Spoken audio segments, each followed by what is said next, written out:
이번 주간에 성탄절이 있기 때문에 성탄주일, 또 목요일 날 25일 날 성탄감사 예배가 또 있습니다. 우리가 매년마다 이 성탄절을 기념하여 지키는 이유가 있습니다.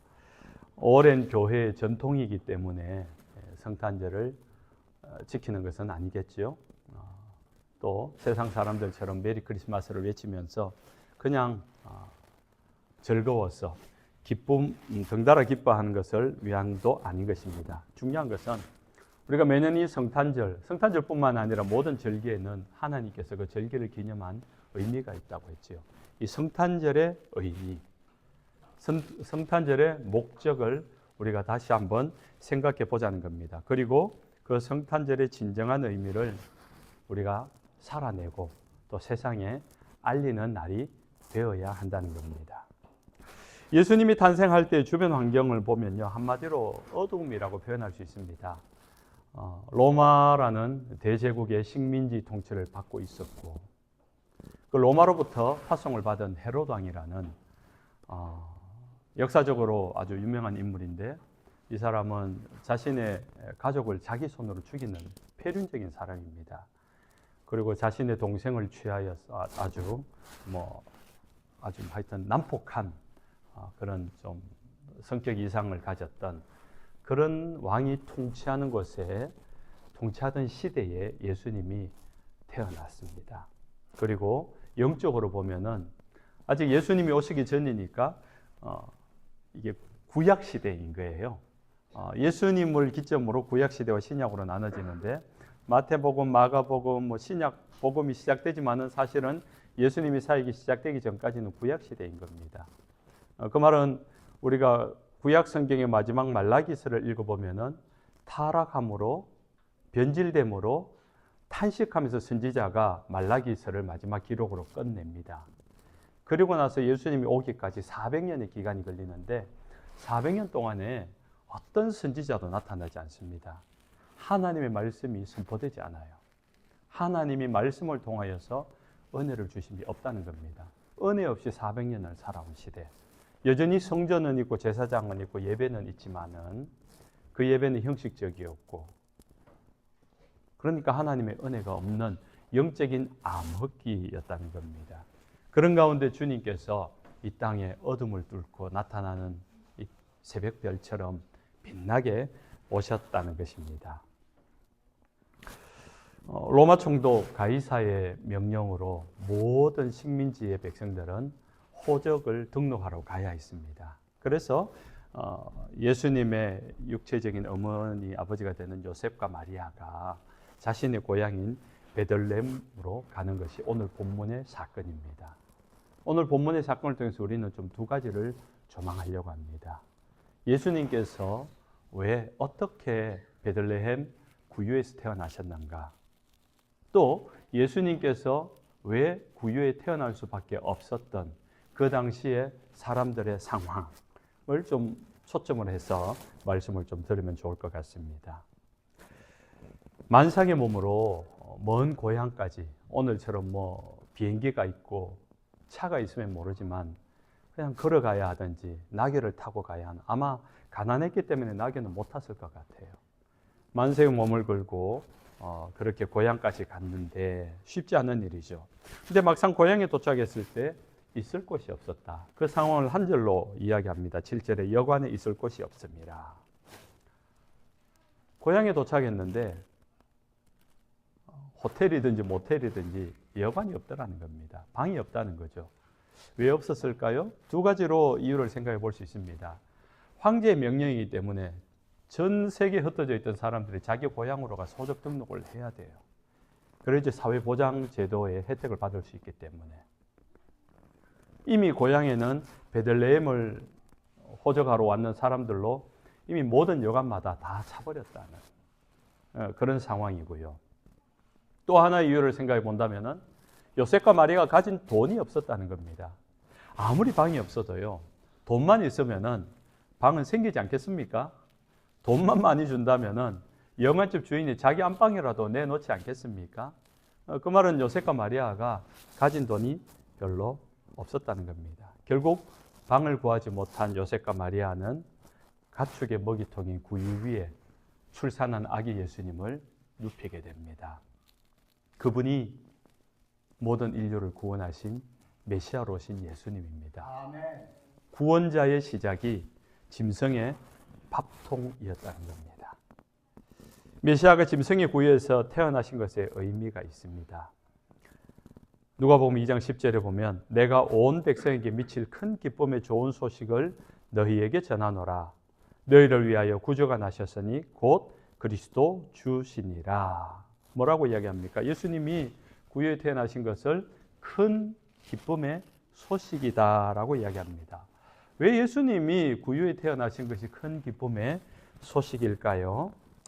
첫 번째는 예수님은 죄인을 구원하러 오신 구주이기 때문인 겁니다. 마태복음 1장 21절에 아들을 낳으리니 예수라 하라. 이는 그가 자기 백성을 그의 죄에서 구원할 자이심이라 하니라. 죄인을 구원하러 오신 구원자라는 겁니다. 죄인. 우리가 일반적으로 생각하고 퍼뜩 떠오르는 그런 죄인들 있잖아요. 나쁜 짓 했는 사람. 그런 사람도 용서해주고 자유롭게 해주겠다. 그 마음의 죄책감이나 그 눌려있던 것에서부터 자유하게 해주겠다. 얼마나 좋은 소식입니까? 근데 그 죄인조차도 구원해 주시고 용서해 주시는 분이라면은 우리가 이 세상을 살아가는데 내가 다른 사람을 향하여 해코지한 적이 없고 남을 해치는 적이 없지만은 인생의 괴로움 속에 묻혀 사는 사람들이 많지 않습니까?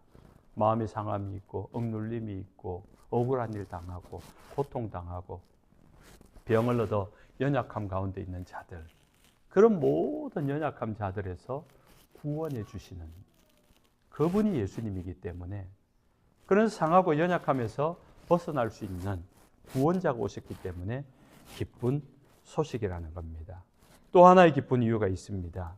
그 구주가 우리와 함께 하시기 때문인 겁니다. 이것은 굉장히 중요합니다. 구약에는요, 하나님을 볼 수가 없었습니다. 하나님을 본 자는 죽었습니다. 그래서 하나님이 사람과 함께 하실 수가 없었어요. 물론 하나님의 능력으로 임하여서 사사시대의 삼손과 같이 하나님의 신이 임하여서 성령이 충만해서 한순간 어떤 능력을 발하기도 했지만은 일시적으로 나타난 정상이었고 하나님은 그 사람을 떠나야만 했던 것이 구약시대라면 신약 예수 그리스도께서 오심으로 말미암아 오신 이후로 계속 우리와 함께 하시는 겁니다. 그것이 말씀으로 기록될 때 마태복음 1장 23절 보라 처녀가 잉태하여 아들을 낳을 것이요 그의 이름을 임마누엘이라 하니 이를 번역한즉 하나님이 우리와 함께 계시다 합니다. 임마누엘입니다. 하나님이 우리와 함께 하신다. 그렇게 함께 하신 하나님은 우리를 떠나지 않는다는 거예요. 돌보아 준다는 거죠. 오늘 우리 여기 김화경 집사님의 외손자 지영이가 지금 유아실에서 놀고 있습니다. 교회에서 놀고 있는데 돌봄이 필요하잖아요. 이 아이 생각에는 이제 막 걸어 다니기 때문에 이것도 만지고 싶고 저기도 가고 싶고 하는데 항상 보면은 엄마가 따라다니든지 아빠가 따라다니든지 아니면 엄마 아빠가 없어도 할아버지가 따라다니든지 할머니가 따라다니든지 따라다니게 되어 있어요. 왜냐하면 돌보고 보호해야 되기 때문에. 결코 저 아이를 혼자, 아마 지영이 엄마가 왔는데 5분이라도 혼자 놔둔 적 있나요? 없잖아요. 우리 육신의 부모도 우리가 사랑하는 자녀를 돌보는데 5분도 채, 아니 1분도 혼자 놔두는 적이 없을 거예요. 그러고 싶지 않을 겁니다. 그런데 주님께서 우리에게 오셔서 우리를 그렇게 돌보신다는 겁니다. 우리와 함께 하시면서 우리는 주님을 놓칠 수 있고 우리는 주님을 보지 못할 때 있고 우리는 딴 생각할 때 있고 딴 데 갈 수 있어요. 지영이가 막 사방을 쫓아다닐 겁니다. 걸어 다니니까 얼마나 가고 싶은 게 많을까요? 근데 누군가 항상 따라다녀요. 항상 주목하여 보고 있고 시선을 놓치지 않습니다. 주님이 우리를 그렇게 돌본다는 겁니다. 우리는 다 큰 것 같아도 여전히 우리는 어린아이 같은 마음, 모자람이 있고 부족함이 있고 연약함이 있지 않습니까? 우리가 미처 알지 못하는 연약함과 어려움 속에 처했을 때도 주님은 우리와 함께 하시면서 임마누엘 하시면서 우리를 붙드시고 보호하시고 예측할 수 없는 위험 가운데서도 우리를 이미 지켜주시는, 함께 하시는 주님이신 줄로 믿으시기 바랍니다.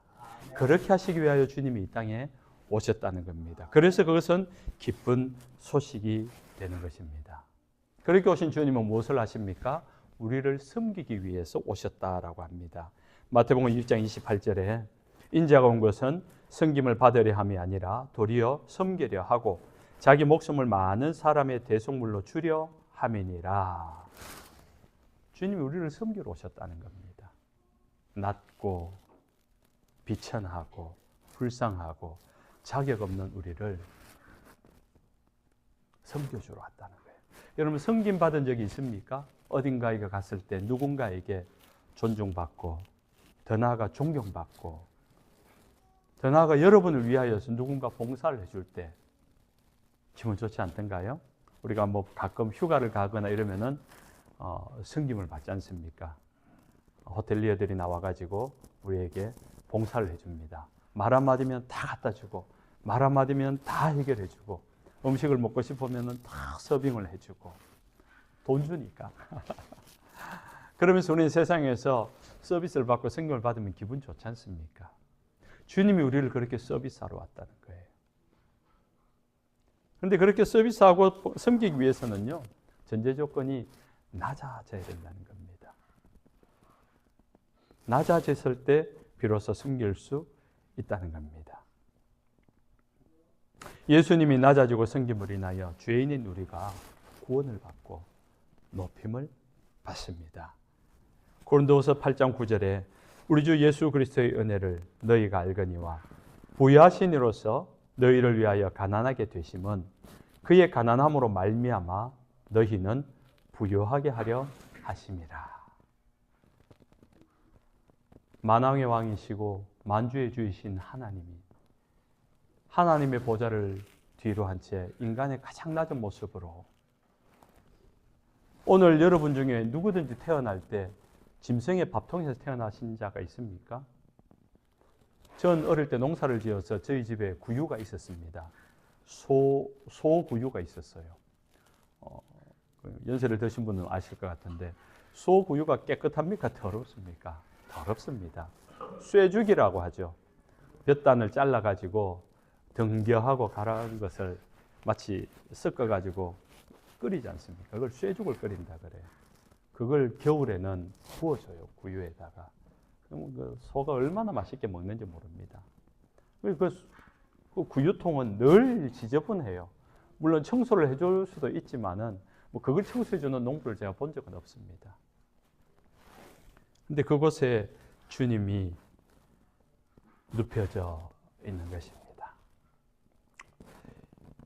그 장면을 그런 예수님의 모습을 이사야서 53장 이렇게 말합니다. 그가 찔림은 우리의 허물 때문이고 그가 상함은 우리의 죄악 때문이다.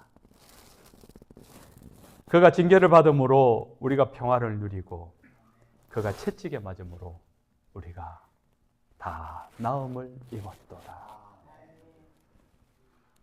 죄 없으신 그분이 징계를 받고 잘못 없는 그분이 채찍에 맞으면서 억울한 송사를 당하고 극심한 고난 속에 구타 속에 창에 찔리고 못에 찔려 피 흘려 죽으신 그분의 이유와 목적은 한 가지였습니다.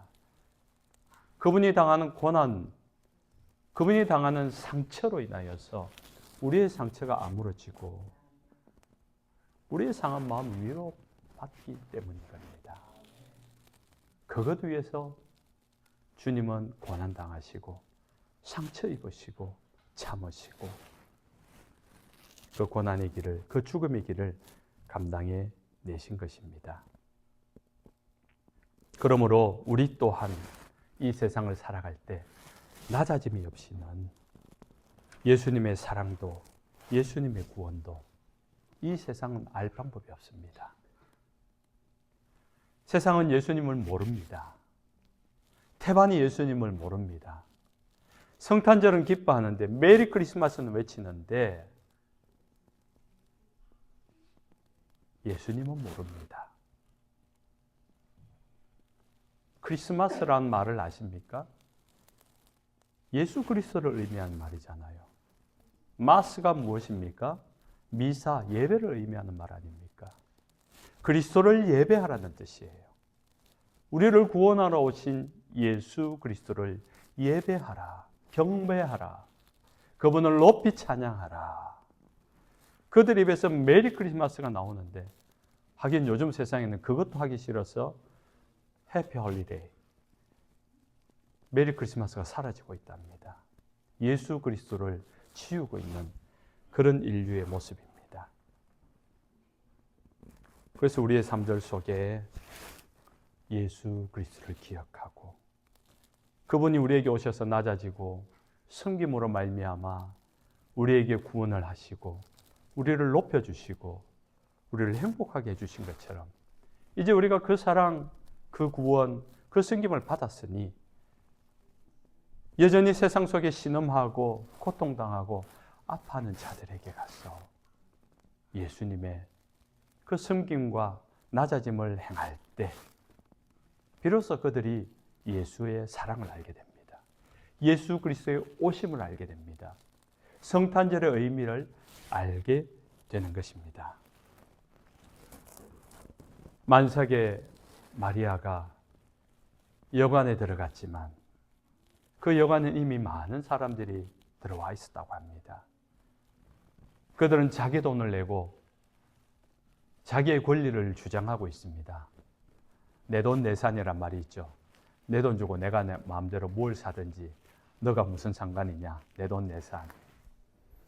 여관에 자기의 돈 내고 자기의 권리를 주장하며 그 안방을 차지하고 있는 사람들 중에 누구도 자기의 권리를 예수님에게 내어놓는 사람이 없었기 때문에 예수님은 여관방 안에 들어갈 수 없었던 것입니다. 그래서 예수님은 마구간 짐승의 밥통 위에 눕혀져야 했습니다. 그런 예수님은 자랑할 것 없는 이 세상에서 낮고 비천한 곳에 처한 자를 예수님 자신과 동일시하십니다. 마태복음 25장 36절 이하에 내가 줄일 때에 너희가 먹을 것을 주었고 나그네 되었을 때 영접하였고 헐벗었을 때에 옷을 입혔고 내 형제 중에 지극히 작은 자 하나에게 한 것이 곧 내게 한 것이니라. 우리가 이 세상을 지금까지 살아오면서 한두 번은 또는 몇 번은 봤음직한 그런 사람들, 예수님께서 이 땅에 오셔서 그들과 함께 하신다는 겁니다. 우리가 이 세상을 살면서 만나는 낮고 비천한 곳에 처한 자들이 있습니다. 오늘날 좀 적용을 한다면 어떤 사람들이겠습니까? 홈리스 같은 사람들 아니겠습니까? 불법 체류자들로 늘 법에 대해서 법망을 피해서 도망다니는 사람들 아니겠습니까? 장애인이나 온갖 중독으로 인하여서 신음하는 자들, 여러 폭력에 갇혀있는 자들이 있습니다. 힘이 없고 연약하여서 억압당하는 자들이 있습니다. 고통당하는 자들이 있습니다. 그런 사회적 약자들이 매일 우리가 살아가는 이 세상 속에 우리 주변에 있다는 사실입니다. 있다는 사실입니다. 분명히 어딘가에 있습니다. 거룩하고 전능하신 하나님 입장으로 보면요, 사실 우리가 그런 자들을 이었지 않습니까? 우리의 인생 가운데 주님을 만나기 전까지는 우리는 신음하는 자였고 고통당하는 자였고 아파하는 자였고 상처 입은 자였지 않습니까? 그런데 주님이 먼저 찾아오셔서 우리는 오늘 이 자리에 앉아 주님의 그 오심을 다시 생각하며 말씀을 듣고 있습니다. 그렇게 우리를 하나님이 직접 찾아와 주시고 위로해 주시고 상처를 어루만져 주시고 그 인생을 새롭게 해주신 그날이 성탄절 아닙니까? 12월 25일이 성탄절은 아닙니다. 역사적으로 예수님의 탄생 날짜는 아무도 모릅니다. 12월 달인지도 모른다고 합니다. 그러나 로마의 국구여화가 되면서 기념의 날로 정한 것뿐입니다. 우리에게 성탄절은 주님이 나에게 찾아오신 날 아니겠습니까? 내가 주님을 만난 날. 내가 주님을 만남으로 이 세상이 다시 기쁨이 있다는 것을 알게 된 날.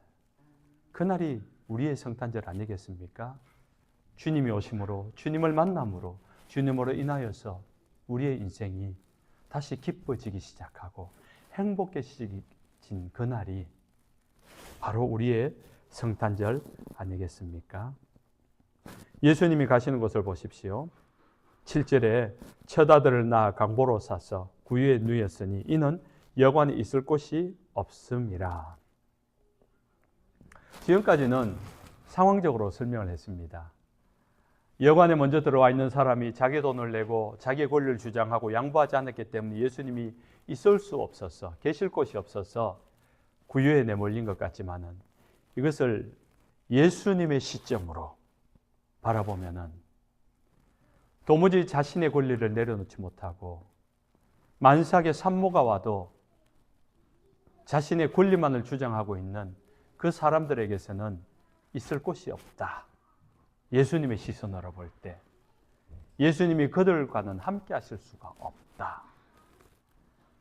그래서 그곳에 여관으로 가시지 않고 짐승 있는 가축으로 와서 그곳에서 누구를 만납니까?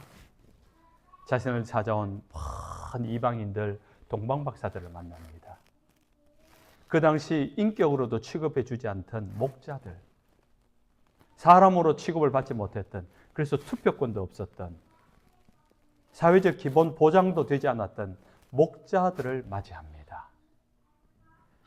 그 시대 가장 낮고 가장 괄시받고 천대받던 목자들과 함께 성탄의 기쁨과 감격을 누립니다. 이제 말씀을 맺습니다.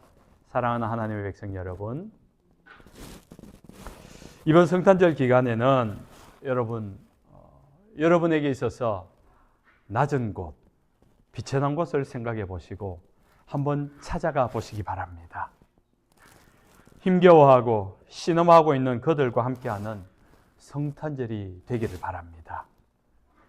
누군가에게 힘겨워하는 그들에게 찾아가서 그들에게 작은 힘이 되고 작은 위로가 되고 작은 따뜻함을 나눌 수 있어서 여러분을 만남이 마치 그분들이 예수님을 만나는 것처럼, 그분들을 만남이 마치 예수님을 만나는 것처럼 여러분의 마음이 그들을 향하고 여러분의 발길이 그들을 향하고 여러분의 손이 그들에게 내밀 수 있는 예수님을 찾아가는, 예수님을 찾아내는 성탄절 되시기를 주님의 이름으로 축원합니다.